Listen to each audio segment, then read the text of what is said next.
Presentation today is called Energy, Emotions, Time, and it's a guide to self-management. And I'm going to show you something. It's because I'm going to do some, I don't typically do this during my presentations, but I think it'll be beneficial. I'm actually going to do a few selected readings from the short book that I wrote that this presentation is based on. And if you stick around to the end, I'm going to be able to, if you don't have a copy of this, I'm going to make sure that you can get a copy of it. So, but this is called Energy, Emotions, Time, and that's going to be very clear as to why in just a little bit. So again, if you don't know me, if you weren't here yesterday, my name is Todd Bumgardner. I am the co-founder of Strength Faction, along with Chris Merritt, who will be presenting after me about our really simple sales system that's worked really, really well for us. So when I'm done, hang out for him. And I'm also the author of Let the First Rep Suck. And along with all of that, I do a bunch of stuff. And that is why I can do this presentation. I'm going to tell you about that in just a second. So this is really about multi-dimensional self-management. So most of the time, you'll get a talk on time management and structuring your time and using a planner and all of those kind of things. And that is all super important. And it's part of the skills that we need to learn to be able to manage ourselves. But I think it runs deeper than that. And I think that there are foundational things that we need to establish for ourselves before the planner or any of that other stuff becomes all that useful. So that's what this is about. So do me a favor. I just want you to be here with me for like the next hour. And so turn off your Instagram, your Facebook, whatever you're on. If you need to take some notes on your computer and stuff, that's cool. But let's just be here together for the next little bit of time. Okay.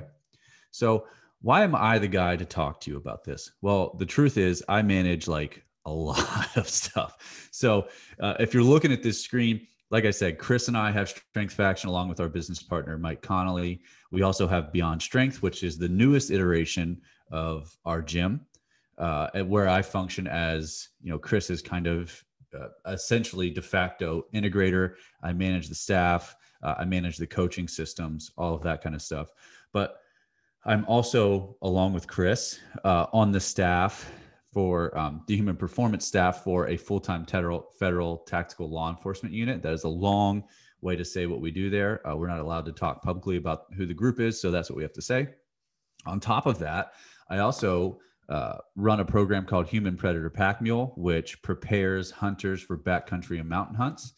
And then I also do this really cool thing where I get to travel all the time and hunt. And you see here up in the top right-hand corner, that's a picture of me. I'm on the far right there going down a river in Alaska to go hunt black bears on a mountain, which was pretty fun. And having all of this stuff put together is what allows me the freedom, both financially and of time, to be able to go and do the hunting and all of the things that I really, really enjoy. But what's even crazier is over the past, month, 2 or 3 weeks, Chris and I completely rewrote our training model, moved our gym, opened it, rebranded, and did all of the things associated with that, and still did all of the other crap that we needed to do for our businesses and for ourselves. And the reason that I was able to do that and be productive and also not go out of my mind is because of all of the things that I'm going to talk about with you guys today. So I also have a budding modeling career. I don't know if you guys have seen this picture floating around the internet, but that's I tried to make a joke there and it didn't go well. Anyway, so where does this all start? 2014.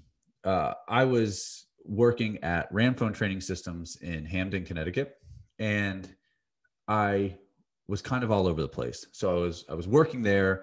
I still kind of had some stuff on the side going on, but I just didn't feel very centered in what I was trying to accomplish or what I was doing or how I was managing my time. So I knew Chris was better at that than I was. So I reached out to him and I was like, hey man, I need some help. I need to start getting my shit together here. I don't have myself dialed in. I don't really have a plan for what I'm doing every day. I don't know how my actions connect to the next thing that I'm trying to do or where I'm trying to go. And I could really use some guidance here. So I reached out to Chris, and the first thing that he had me do was buy this planner. And quite honestly, this was step number one in me trying to figure out all of these systems that I use so productively and that I teach now, was me just being quite honestly a mess, where I would just get up every day. I would go to work and coach. And apart from that, I didn't really have a plan for all of the other stuff that I wanted to do. It was just like this amorphous mess of stuff in my head that I couldn't really congeal. I couldn't have a vision about, and I couldn't really accomplish because I just didn't have any kind of structure or organization.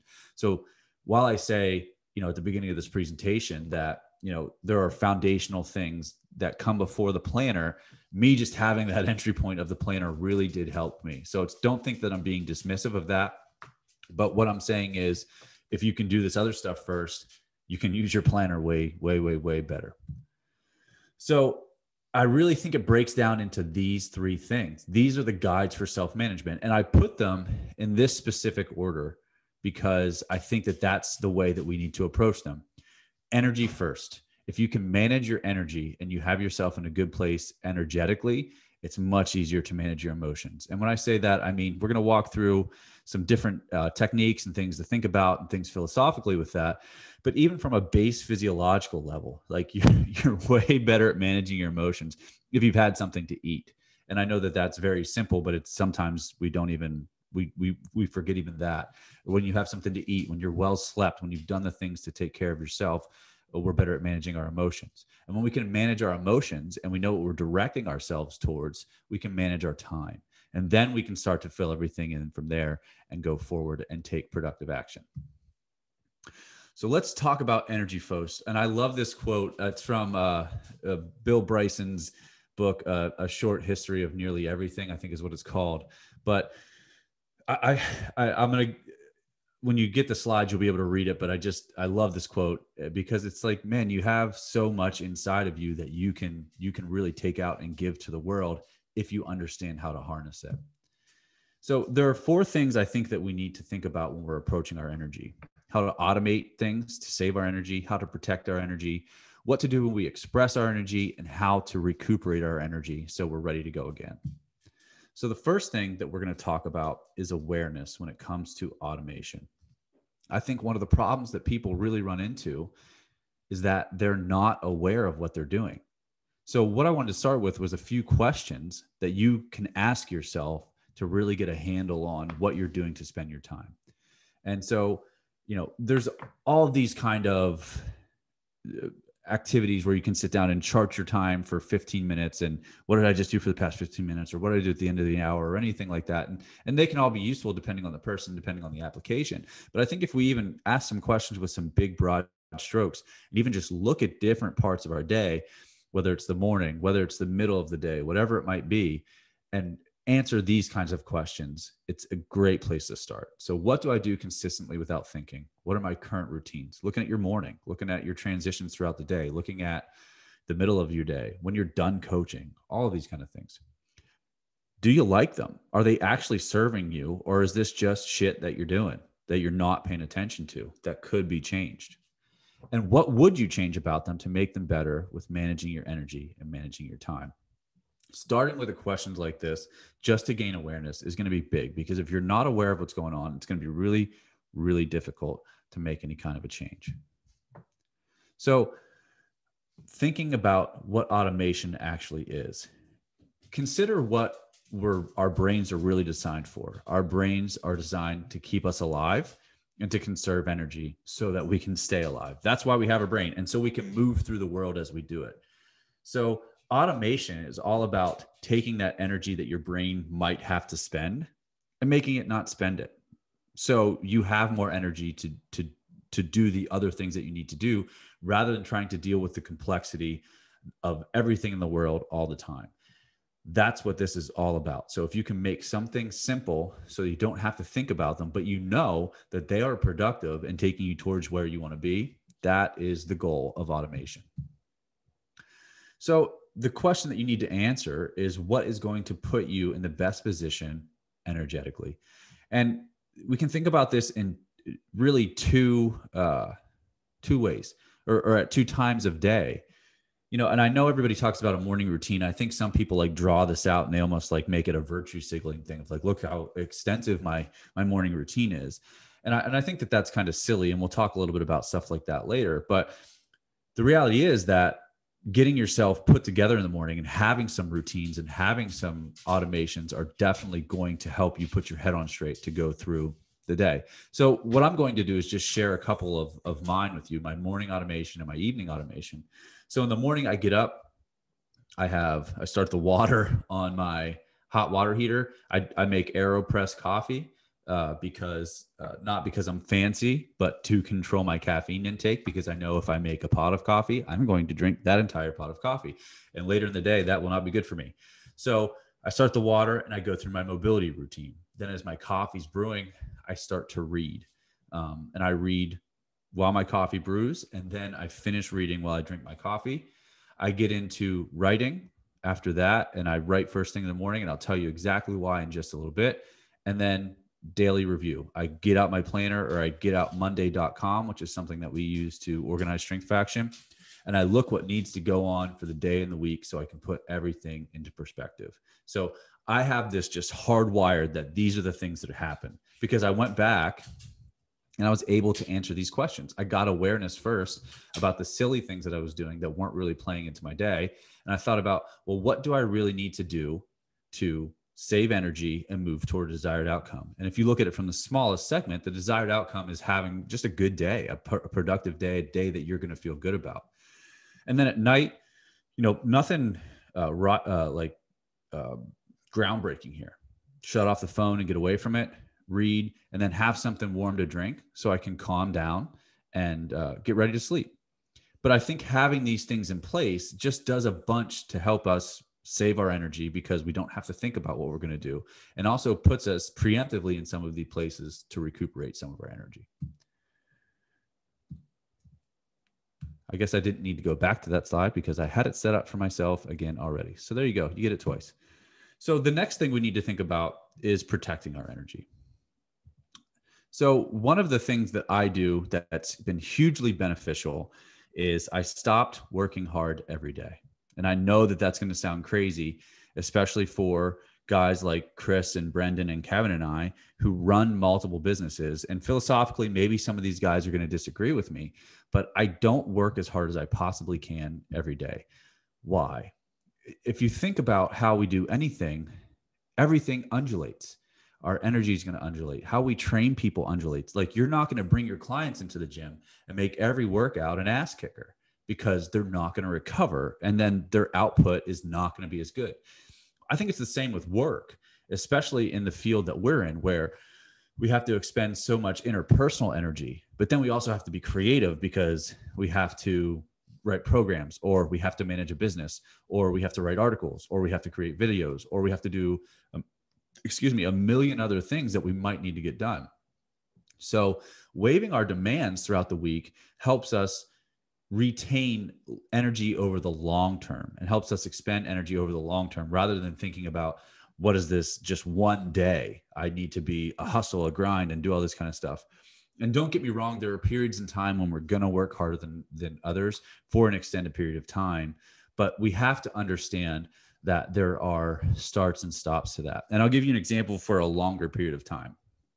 I'm going to talk about the week in just a second, but I'm going to give you a bigger perspective. So for essentially how I set up my year. Now, I know that not everybody has the opportunity to set things up this way, but if you can think about this, take this and apply it to your life in the best way that you possibly can, there's something to be learned here. So right now, from January 1st until this Thursday, I'm leaving on Thursday to go to California to hunt turkeys for about 4 or 5 days. I decided that it was nose to the grindstone time, man. Like, I was going to work my butt off, because my reward was going to be able to get on that plane and fly out to California without any worries, and just go enjoy some time with my friends and hunting. So I was able to waive that. Now, when I get back, there will be a refractory period where I don't work quite as hard. And then I'm going to work really hard again for a month or so, and then kind of waive it throughout the year, throughout the summer, until I get to the fall, where the fall, I don't work all that hard. I mean, I do the things that need to be done, but it's not one of those things where I think about, man, I really got to put the pedal down, because quite honestly, I like to hunt. It's not just that I like to hunt. it serves a very big purpose in my life because of how I can connect with my food and where I get my food. And that's very, very important to me. So I set up my life in these periods. It's periodization of work is essentially what it is, so that I can do the things that I enjoy, that apply to my values. And so I can also be productive and do the things that people are counting on me to do. So when we break that down into the week, I'm going to give you a couple sample weeks. This is the first when there's a big project going on and we're getting close to the deadline. So like the past few weeks for Chris and I were crazy. It's a simple, it's kind of like this. There were going to be days that were more hard. So a hard day, that's where you're like, that's the typical grind mentality that people say. You're either getting a lot of volume done or you're working for a very long time. Easy is you come in and check the boxes and you don't really worry about anything else. You just get the little things done that need to be done, the things that allow you to move the change just slightly, and then whatever, the rest of the day is whatever. Medium is a normal work day for most people. This would be like your normal stride, something that you can maintain. And I think most of your days should be either right around the medium pace. But there are times when you're going to have to work hard. But being able to do this allows you to do the pushing that you need to do sometimes, but you know that refractory period is coming. And it also allows you to waive your energy expenditure throughout the day or throughout the week. I'm sorry. And what that also does is it allows you to plan like, well, when should I have most of my clients? Or if I know that my client load on Monday is super duper full, don't try to beat yourself into the ground and do all of this other work on a Monday either. You know, and thinking about the different types of work that you have to do and coordinating with the days of the week so that you have some kind of undulation in your energy, so that you're not burning yourself out. And then this would be just a normal week. Like this would a normal routine. One hard day per week. I like Monday because you're coming back from the weekend. You can hit it hard, build some momentum. And then the rest of the week, you can kind of fluctuate between your energy. So this is typically my normal routine. Work pretty hard on Mondays. And then quite honestly, on Friday, it's usually pretty easy for me too. I usually only work maybe half a day.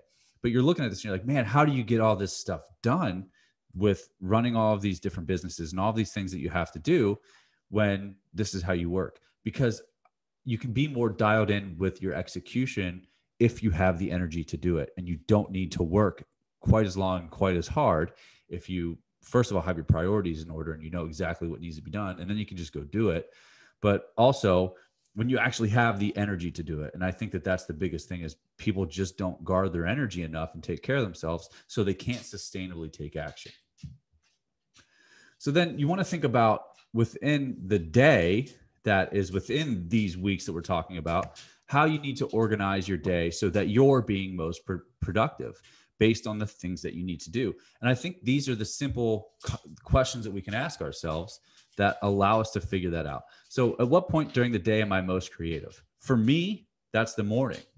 Chris, we had a conversation last week, is the evening. He does his best writing in the evening, which sucks because that's when he wants to spend the most time with his family. But it's being able to answer these questions because, as it goes, the past few weeks, I've had to work a lot of the mornings, whether at the gym or having to go offsite to the tactical unit that we train. And I had to make the decision to understand that, okay, I have to condense my creative work into smaller periods of time when I know that I don't have to go do these other things. So for example, last week, I really only got to do a lot of creative work on Wednesday morning because that was the only morning that I didn't have to be somewhere. But it's understanding that because, and these questions are about keeping you from beating your head against the wall. Because one of the things that I used to do is I would go train a day full of clients, and then I would come home and I would sit down and I would try to write a really good article or a really good blog post or whatever it might be. And I just wouldn't have any juice. And I would get really frustrated with myself and be like, oh, I should just be able to do this. Why can't I do this? I'm a professional. And the reality is like, my brain's not set up for me to be super creative at night like that, especially after a long day. So, there's always going to be breaks from the optimal. We're always going to break rules, but having the understanding about this kind of stuff is going to be huge for making sure that your energy is directed in the best way. So when do you need to just check off the to-do list? For me, that's in the middle of the day. When am I the best conversationalist? For me, that's towards the middle of the afternoon, middle of the day. So if you're thinking about, I mean, obviously you have to work with client schedules and you have to take people when you can take them sometimes.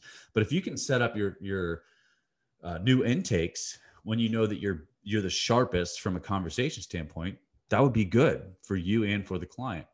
When is the best time for you to just shut down because you know you're going to get distracted? So that would be the time to check your social media or just answer emails. When is the best time for you to just take a break? And what do you want your day to look like? What do you want? I know Brendan talked about that during his presentation yesterday about what his ideal day is. Well, think about your ideal day within the confines of I have to work. I'm in the place that I'm at. This isn't just like the long term, like I just want to be able to lay on the beach ideal day. I'm talking about you have to be engaged. What do you want that to look like from your work life? And really having an answer for that. And unless you have an answer for that, you're going to be at the whims of everything else. You really need to think about and how you're going to define that for yourself. Sorry, this isn't going forward like I wanted to. Now we have to think about expression. How do we want to express that energy within the structure that we're talking about? So the daily intention for this is, for me, is where it all starts. So I have an alarm set on my phone that goes off about 8 a.m. every day. And it just asks me, how are you going to live today? And when I think about that, I think about me currently and my future self. So I think about, okay, so if I were to act today, what's going to make the person that I want to become? What would make him proud of me? And that might sound cheesy, but I think that when we understand that we have this more ideal person that we want to be, we can look back from the perspective of that person and say, how do I want to live this day out? How do I want to be engaged? How do I want to be productive? How do I want to interact with everyone? And which course of action would make me proud of myself? I thought about it. I wrote an article for the Journal of Mountain Hunting a few weeks ago about getting yourself to train when you just don't have the moxie. And maybe there's nothing wrong. Maybe you are totally recovered. Maybe you know that you can train, you just don't feel like it. And it's sitting down and asking yourself the question, which person would you like more? Would you like the person that bagged it and didn't do anything? Or would you like the person more that showed up and at least went through the motions and tried to see what they could do? And that's what the spirit of this question is really, how can I act in a way that I'm going to like who I become? And I think that that's a really important question for us to ask and set some level of intention for how we're going to spend our day. Because otherwise, again, we're just more at the whims. When we have a focus of like, this is how I'm going to approach this, it's easier for us to say yes to the right things and no to the wrong things. When we do this too, we also have to think about recuperation. So what can we do to make sure that after we expend energy, we get it back? And the question is, what is truly restorative to you? So the way that I want you to think about this and to start thinking about it is to sit down and visualize these things and visualize the things that make you feel that way. And for me, there's not much that's more restorative than just being in the woods, hunting, hiking, doing those kind of things, because I just am in that time and place. For you, it might be laying on the beach. For you, it might be sitting around the fire. Whatever it is, I want you to visualize those things and actually feel them. And then from there, I want you to make a list so you know that these are the things that you can actively approach that make you feel better. Because I think a lot of times we think of these things that should make us feel better, that should be restorative, that should. And it's not truly that way for us, because this is individually dependent. So we need to know what those things are. Another thing is preemptive recuperation. This is the reason that I write first thing in the morning on the days when I don't just have to jump into them. And actually what I do is I make sure that I at least do some kind of writing, even on the days when I have to be at the gym early, even if it's just 5 minutes. Preemptive recuperation, because this gives me energy. It allows me to live out an ideal of, I see myself mostly as a writer, and especially will become one later in my life where that's all that I do. But it makes me feel energetic. It makes me feel alive. It gives me energy before I have to go out and do the other things that are required of me that I also enjoy. But this is like top of the heap type stuff. So before I go out and have to expend energy, I do something that fulfills me first. And for you, I don't know what that would be, but sorting out what that would be for you is going to be hugely beneficial. Another thing is the transitional reset. So this is something that I am borrowing from Brendan Bouchard. And it's something that I think really, really helps because we lose a lot of our energy in our transitions throughout the day. So think about all the things that you have to do. You got to train clients. Then maybe you got to do some admin work. Then maybe you got to write an email. Then maybe you got to have a client consultation. Then you got to go be with your significant other, or you got to be a parent or whatever it might be. And it's making the transition between all of these things that zaps a lot of our energy. So taking a minute to pause, take some breaths, let that go, and then move on is huge. So the way that he recommends it is he does something called a release meditation, where you just close your eyes and at an even pace, you just utter the word release to yourself over and over again for, a minute or so, or whatever you feel comfortable doing. He has up to a 30-minute release meditation. I don't think that's necessary, but just pausing to be able to create a break between that last thing that you did and the next thing that you're going to do is huge. Another thing is just incorporating some kind of movement, whether that's taking a walk or doing your mobility or movement capacity routine, a couple exercises, just getting up from the computer or between clients or whatever it is. It allows you to dissipate some of the energy rather than carrying it with you so that you're ready to face the next thing. So just having these kind of structures built into your day allows you to gain some of that energy back that you otherwise would have lost. So once we have these structures for managing our energy, it's time to think about our emotions. Because if we can't manage our emotions, it's going to be really difficult to do most things. So I think the first thing is managing our expectations. I think that that's where people really, really, really get messed up, because if you don't have your expectations managed, it pushes you back into the unknown. And where you're in the unknown, there's a lot of tigers in the bushes there that are threats. And when you have those threats, it draws right on your emotions. Our emotions are evolved for us to be able to stay alive, to understand what's important, what's valuable, but also what's scary and why it should be. So I'm going to pause here to read a short selection on expectations from the book, Energy, Emotions, Time. So beyond mismanaged energy, the largest saboteurs of our emotions are mismanaged expectations. A mismanaged expectation by default thrusts us into the unknown. We act thinking one thing is or will become reality, when in truth, we are off the mark. And missing the mark, we end up in a place where we essentially don't know where we are.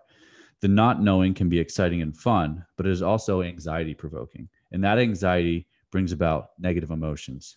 Solid expectation management is akin to optimistic realism. It begins with the question, what do I truly want? The follow-up question is, okay, well, where am I currently at? Both of these questions require sincere self-honesty and awareness. It can sometimes take years to answer these questions in a satisfactory manner, but it's the trying that makes us able to answer them. As we try to answer them, we observe the world, our actions, and the results. Our observations must be noticed and registered, whether that register is written down or exists only in our minds. We have to notice. Once we notice, we can truly take stock. We can have self-derived, realistic expectations. The faster we start paying attention, the faster we can attune our expectations to an optimistic reality, accept things as they are while having confidence in our ability to continue to improve our standing. Optimistic but accurate expectations are accompanied by self-trust.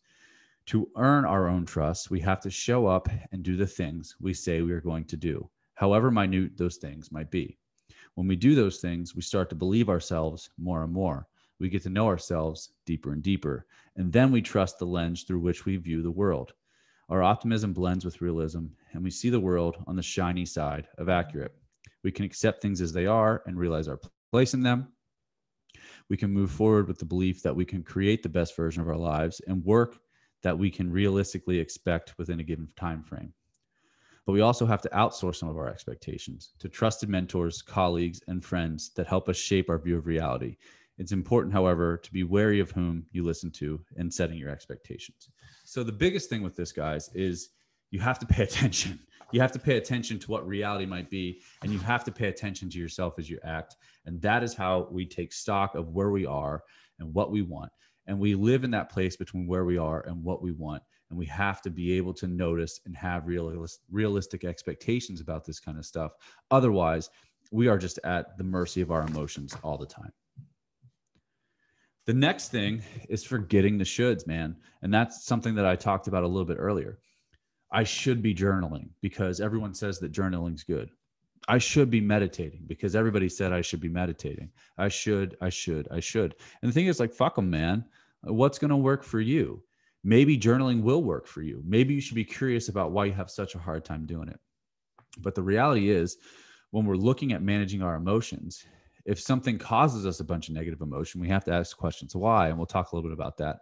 But you have to be honest with yourself and notice about what works for you to manage your emotions. Maybe it's a walk, maybe it is journaling, maybe it is meditating. But the thing about it is we have to let go of the things that should work for us that aren't working for us because, somebody says I should have a long morning routine. Somebody says I should be able to do this. Maybe there's accuracy in that, but a lot of times it's us judging ourselves because other folks say they do something. So we say, oh, well, I should be able to do that too. And that's not always necessarily the case. So we have to say what works for us and really be in tune with that. So another thing that helps us is to be sincere about what we're doing, but not so damn serious. So think about when kids play. Like, look at this little guy here. He is supremely interested in this brick or whatever it is, and he's going to sit there and mess with it, and he could probably do it for hours. And that's where we have to get. He's engaged. He's interested. He's learning. He's enjoying himself, but he's not so uptight about the outcomes. And that's the thing that we have to realistically approach, is that we want a certain outcome and we have to work for certain outcomes because that's what gives our lives context, and that's what gives our energy expenditure context and helps us manage our emotions and what helps us learn. But we have to realize too that at the end of the day, we only have so much control over those outcomes, and we can be sincere about what we want, and we can be sincere in our actions and be engaged in really doing things that we want to do and interested in what's going on. But if we're so serious about it, it's going to be really, really, really hard to make it happen.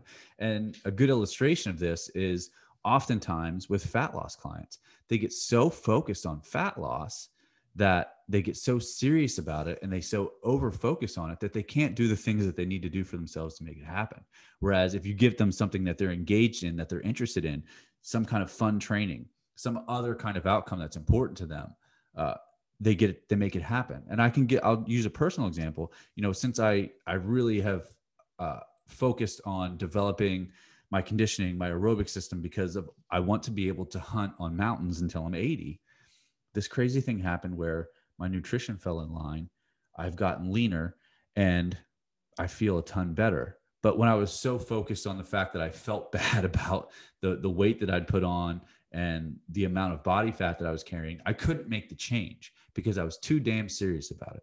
Now that I'm sincere about something and I'm engaged and I'm interested and I'm enjoying myself, I can actually make the changes that I want to make. And then we have to think about what negative emotions tell us. They are alarms for us, and we need to learn to approach those alarms, and we need to do it with curiosity. And I want to give you another selection from the book about this. Un momento. I thought I was on the right page and I wasn't. How about that? Here we go. Negative emotions. There's a problem with the always positive philosophy that's so prevalent today. It doesn't give us the best opportunity to learn and grow. It's also just not human. Although it's not ideal to fall prey to every negative emotion and live in a perpetual swirl of negative thoughts, we do have negative emotions for a reason.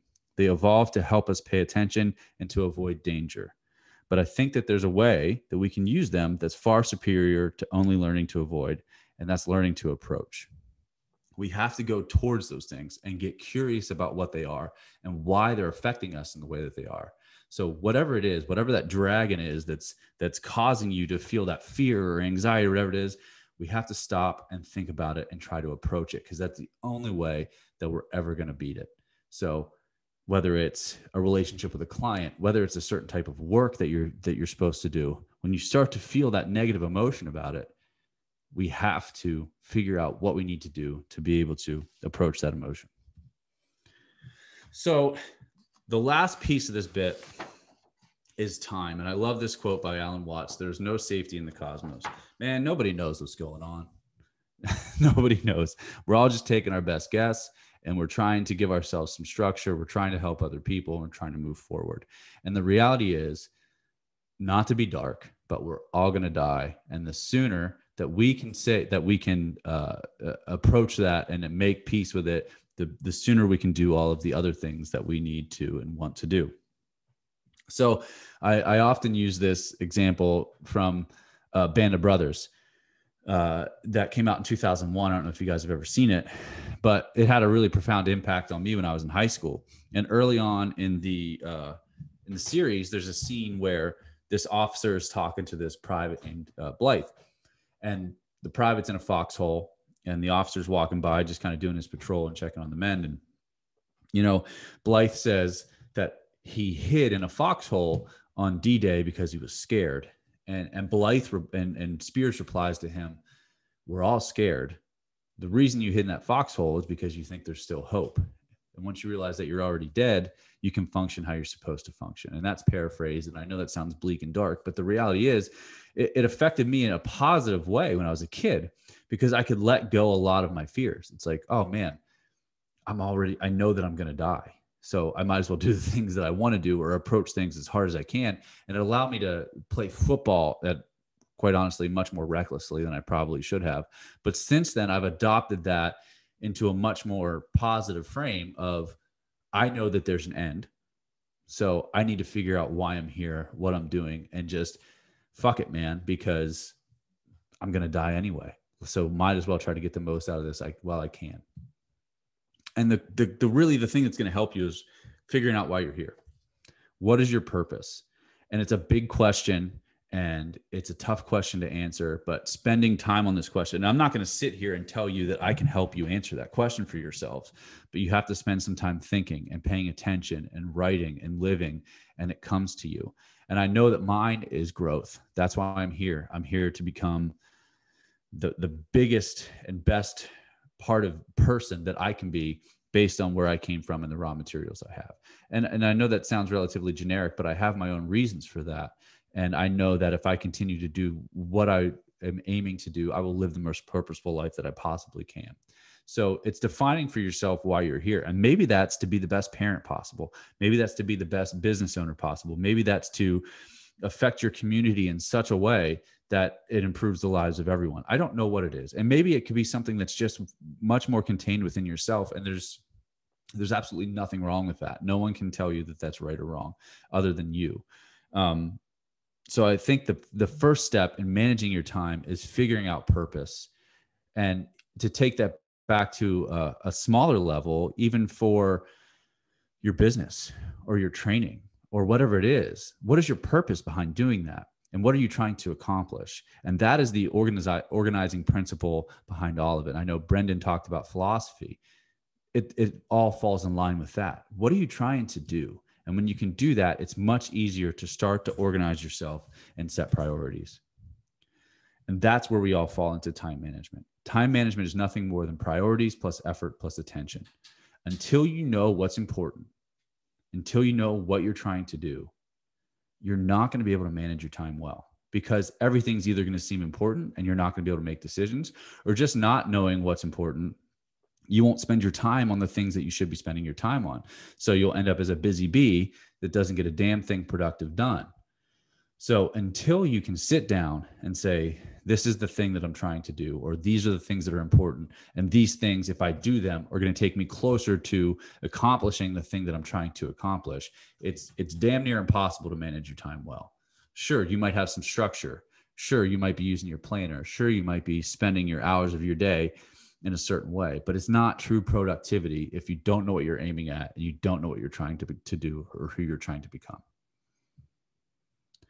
And I want to leave you with something that I think is important because, you know, we beat ourselves up for wasting time a lot. And there's a reason why. I don't think there's anything, if we get curious enough and we start to pay attention enough, there's no such thing as wasting time. So I'm going to read you one last little passage from the book to help you kind of sort through this. So there's no such thing as wasting time. How liberating is that statement? If you let it sink in, it's incredibly liberating. No matter what you're doing it for a reason. If something that you're doing doesn't align with how you'd like to be spending your time or how you feel you should be spending your time, the goal is to figure out the reason. For example, if you're spending a bunch of time on your phone, disengaged from your work or your relationships, there is a reason why. It's not that you're just wasting time or that you're lazy. You're choosing to do that for a reason. Maybe it's because you don't feel especially competent at the task at hand. Maybe it's because you just haven't given yourself a good reason for doing the thing that you're supposed to be doing. Either way, your actions are purposeful, even the ones that feel wasteful. Understanding the purpose behind the action, rather than just calling yourself lazy and thinking that you're wasting time, is much more productive in the long run. And it makes it much easier for you to change if you want to. You're not wasting time. You're doing something for a reason. What is the reason? So guys, I want to let you know that if you want a free copy of this, all you have to do is just shoot me an email to Todd@beyondstrengthperformance.com. I got that listed there for you, and I'll be happy to send it over to you. So from there, let's do some questions. I'm going to stop sharing my screen.